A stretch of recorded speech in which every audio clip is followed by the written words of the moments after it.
Hello बच्चों, आज हम देखेंगे क्लास 9 का प्रैक्टिस सेट 6.1 है ना, जो कि चैप्टर है आपका। कौन सा चैप्टर है?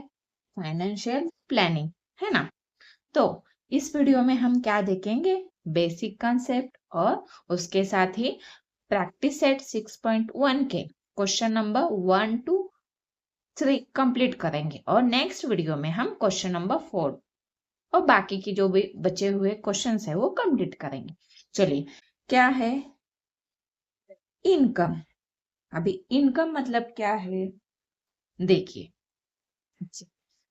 इनकम, एक लड़की है, उसका इनकम मतलब उसका सैलरी जो भी है ना, वो कितना है? कितना है? कितना है? सपोज 10,000 रुपीज उसका मंथली सैलरी है। तो अभी इनकम है उसका। तो बाद में क्या हो गया? एक्सपेंडिचर,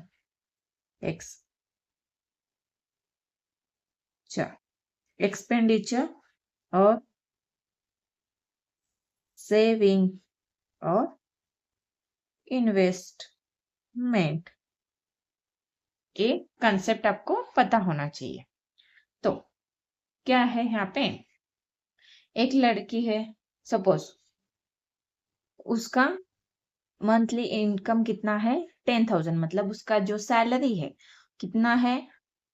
मंथली 10,000 है। तो उसमें एक्सपेंडिचर मतलब क्या होता है? खर्चा, है ना। उसका जो भी कोई भी खर्चा होगा मंथली, उसको जो भी खर्चा है, खर्चा पानी जो जाएगा मंथली, है ना, उसका ट्रैवलिंग का या फिर, है ना, ट्रैवलिंग का और घर में जो भी कुछ लाना होता है ना, वो खर्चा, तो वो सब मिलके कितना है उसका खर्चा? सपोज 5,000, है ना। और सेविंग, तो 5,000, 10,000 में से तो कितने गए? 5,000 गए। कितना बचा है यहाँ पे? 5,000। ये क्या हो गया? उसके सेविंग। अभी सेविंग में से ही, सेविंग मतलब ये बचे हुए क्या हो गए? जो भी इनकम है ना, जो रुपीज है वो बचे हुए रुपीज है, ये सेविंग हो गया। इन्वेस्टमेंट, अभी इन्वेस्टमेंट मतलब क्या होता है? सपोज उसने कोई भी शेयर खरीदा, मतलब अगर हमने बैंक में या फिर बैंक में एफडी किया, है ना, तो उस पे आपको इंटरेस्ट लगेगा, है ना, आपको इंटरेस्ट मिलेगा, क्योंकि वो जो बैंक में हम जो भी पैसा रखते हैं वो गवर्नमेंट यूज करती है और उस पे आपको इंटरेस्ट देती है ना। और शेयर खरीदा, तो शेयर खरीदने के बाद, शेयर मतलब किसी भी कंपनी का आपने शेयर खरीदा, तो उसका वैल्यू तो बढ़ेगा, है ना, इन फ्यूचर। तो ये क्या हो गया? आपका इन्वेस्टमेंट, है ना। तो सिंपल आपको यहाँ पे क्या ध्यान में रखना है? इनकम इक्वल टू क्या होगा? एक्सपेंडिचर। एक्सपेंडिचर मतलब खर्चा, प्लस यहाँ पे क्या है? सेविंग, है ना। ये दोनों मिलके आपका क्या आ जाएगा? इनकम। इतना ही आपको याद रखना है, क्योंकि इन्वेस्टमेंट तो हम सेविंग में से ही करने वाले हैं ना, तो इसलिए तो सिर्फ आपको क्या रखना है? इनकम का फॉर्मूला क्या होगा? एक्सपेंडिचर प्लस सेविंग, हो गया। और एक यहाँ पे फॉर्मूला है, कौन सा वाला? आपको कंपाउंड इंटरेस्ट का फॉर्मूला याद रखना है ना। CI, कंपाउंड इंटरेस्ट का फॉर्मूला क्या होगा? P in bracket 1 plus R upon 100 bracket raise to n minus 1, ये, है ना। ये आपका क्या है? कंपाउंड इंटरेस्ट का फॉर्मूला है। आपको अच्छा पे आपको अच्छे से याद रखना है। समझ में आया? आप तो आपको सिंपली क्या याद करना है? इनकम इक्वल टू क्या? एक्सपेंडिचर मतलब खर्चा प्लस सेविंग, और बचा क्या? ये CI, compound interest equal to P in bracket, A वाला फॉर्मूला आपको याद करना है। बाकी आपको इतना डीप में कुछ इसको जानने की कोई जरूरत नहीं है। चलिए, अभी आगे बढ़ते हैं। अभी question number first, practice set 6.1 का क्वेश्चन नंबर फर्स्ट देखेंगे। चलिए, तो यहाँ पे क्वेश्चन नंबर क्या है? फर्स्ट, प्रैक्टिस सेट 6.1 का question number first. Alka spends 90% of the money that she receives every month and saves rupees 120. How much money does she get monthly, है ना। तो यहाँ पे क्या बताया है आपको, अलका ने क्या किया है, उसका जो मंथली जो भी इनकम है उसमें से उसने कितना 90% क्या किया है, खर्चा किया। स्पेंड्स मतलब एक्सपेंडिचर, या फिर उसको हम स्पेंड मतलब खर्चा किया है ना। और उसमें से सिर्फ उसने कितने 120 रुपीज का क्या किया है, सेविंग किया है, सेव किया है। तो उसका हमें मंथली इनकम निकालना है ना। तो चलिए, let the monthly income of Alka be ₹X।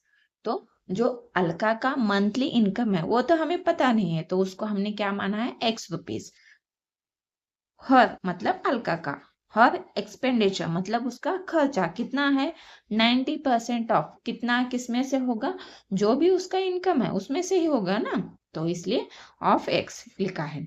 तो परसेंटेज को इसको ऐसे निकालेंगे ना, 90/100 इंटू क्या होगा, X।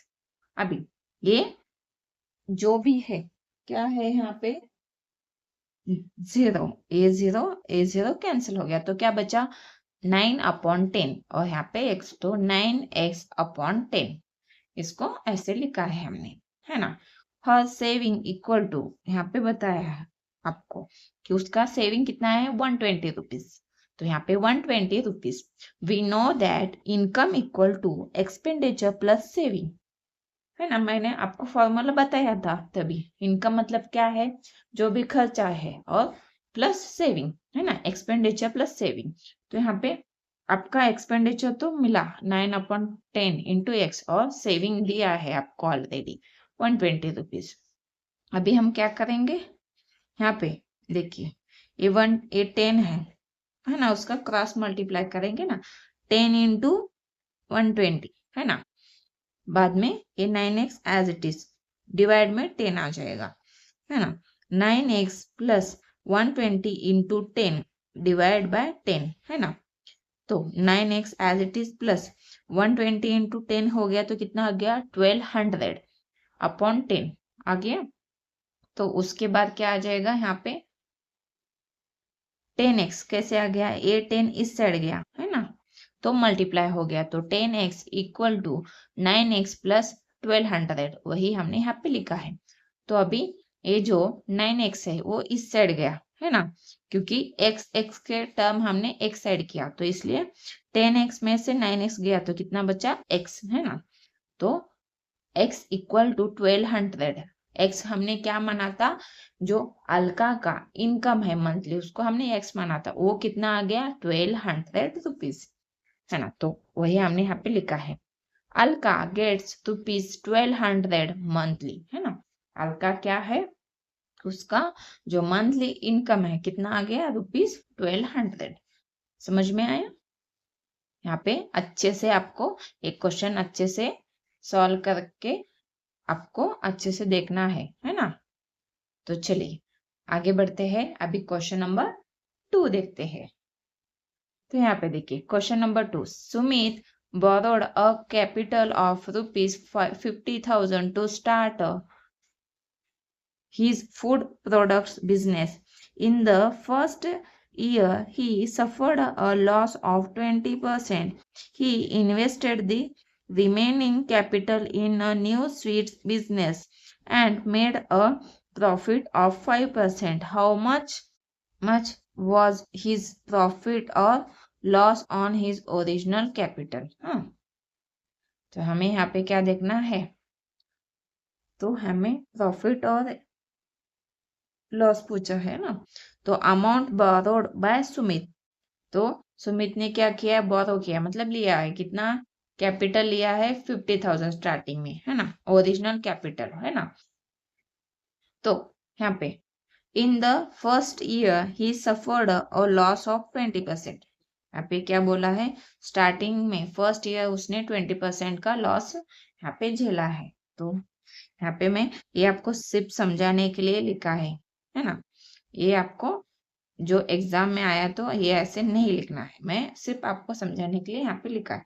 लॉस इक्वल टू क्या आ गया, 50,000 में से फूड प्रोडक्ट अपॉन 20%, है ना। 20% जो स्टार्टिंग में जो बिजनेस किया था फूड प्रोडक्ट का, उसमें 20% का लॉस आ गया 50,000 में से, है ना। तो उसको हमने कैसे निकाला, 50,000 इंटू 20/100।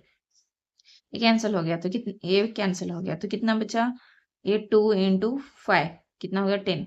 तो यहाँ पे कितना आ जाएगा 10,000, है ना। उसका स्टार्टिंग जो लॉस है 20% का, तो उसको ही हमने यहाँ पे अच्छे से लिख के आपको बताया है। तो लॉस इक्वल टू 20% ऑफ 50,000, है ना। स्टार्टिंग में उसने फूड प्रोडक्ट के बिजनेस में इन्वेस्ट किया था, स्टार्टिंग में उसका अमाउंट कितना था 50,000, तो उसमें से 20% उसको लॉस हुआ, तो उस पे हमने लॉस निकाला है। तो इसलिए 20/100 इंटू 50,000, तो इज 0, है ना। A0 कैंसिल, A0 कैंसिल हो गया ना।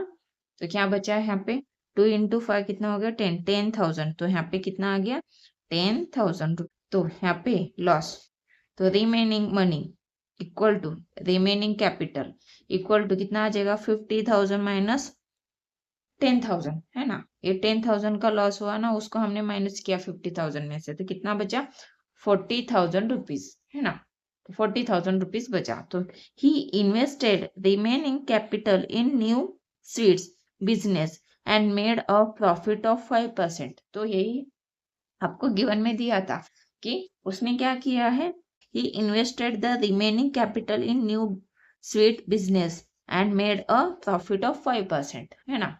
तो जो भी उसका बचा हुआ जो कैपिटल था, उसने क्या किया, नए स्वीट बिजनेस में इन्वेस्ट किया, उसको 5% का प्रॉफिट हुआ। तो प्रॉफिट इक्वल टू 5% ऑफ 40,000, है ना।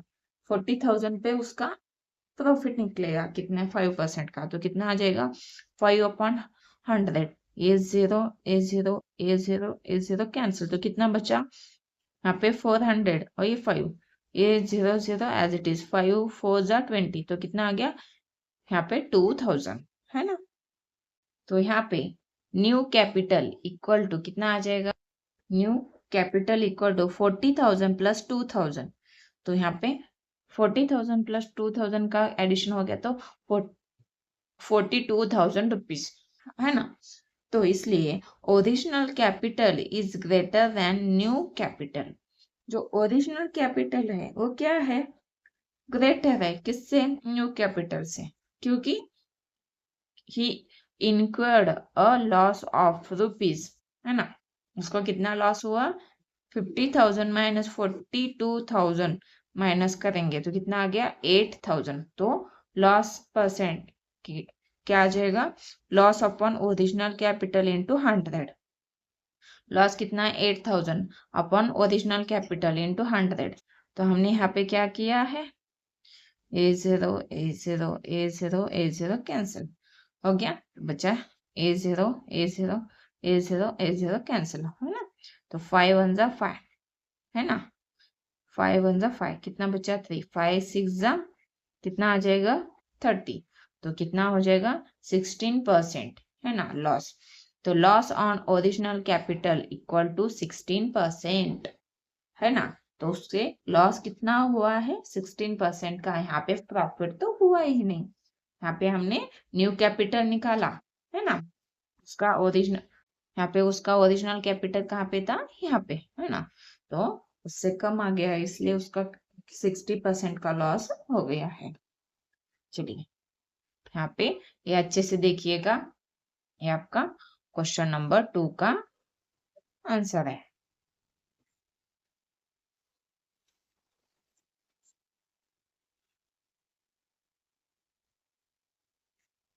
अभी नेक्स्ट क्वेश्चन नंबर 3 देखेंगे। अभी क्वेश्चन नंबर 3 में देखिए, question number 3, Nikhil spent 5% of his monthly income on his children's education, invested 14% in shares, deposited 3% in bank, and used 40% for his daily expenses. He was left with a balance of rupees 19,000. What was his income that month, है ना। Let Nikhil's monthly income be rupees X, है ना। उसका monthly income कितना rupees X माना है। तो यहाँ पे क्या बोला है, Nikhil spend 5% of his monthly income on his children's education, है ना।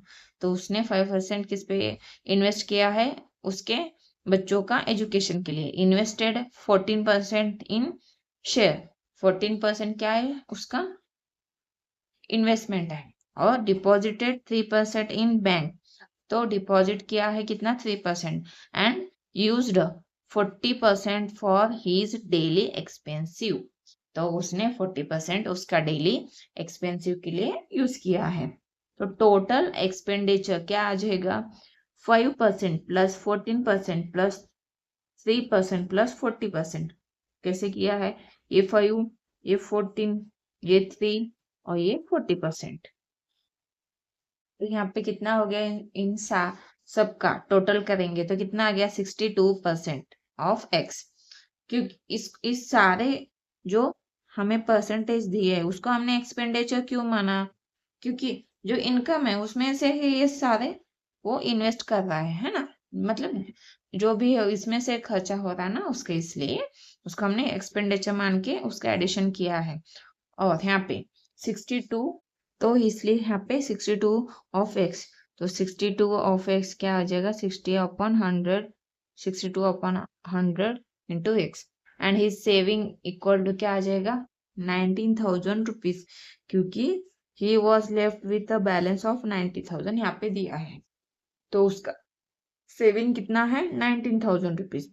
We know that income equal to expenditure plus saving, है ना। तो यहाँ पे x equal to 62x/100 plus 19,000, x equal to 62x plus ये 19,000, ये 100 यहाँ पे मल्टीप्लाई हो गया, क्रॉस मल्टीप्लाई, और डिवाइड में 100 आ गया। अभी इन दोनों का मल्टीप्लाई किया, यहाँ पे 3 0, यहाँ पे 2 0, तो कितना आ जाएगा यहाँ पे 5 0। ये 19 इंटू 1 19 आ गया। ये 62x एज इट इज, ये 100 है ना। अभी हम क्या करेंगे, ये 100 इस साइड गया तो 100x हो गया। तो यहाँ पे 62x प्लस 19 लाख, तो अभी हम क्या करेंगे 62x इस साइड गया तो इन दोनों का सब्ट्रैक्शन हो गया, है ना। तो ये 19,000 एज इट इज लिखा है इस साइड। बाद में यहाँ पे इन दोनों का सब्ट्रैक्शन होने के बाद, है ना, कितना आ जाएगा यहाँ पे 38x इक्वल टू 19 लाख, है ना। तो ए एक्स एज इट इज, ए 38 इस साइड गया, है ना।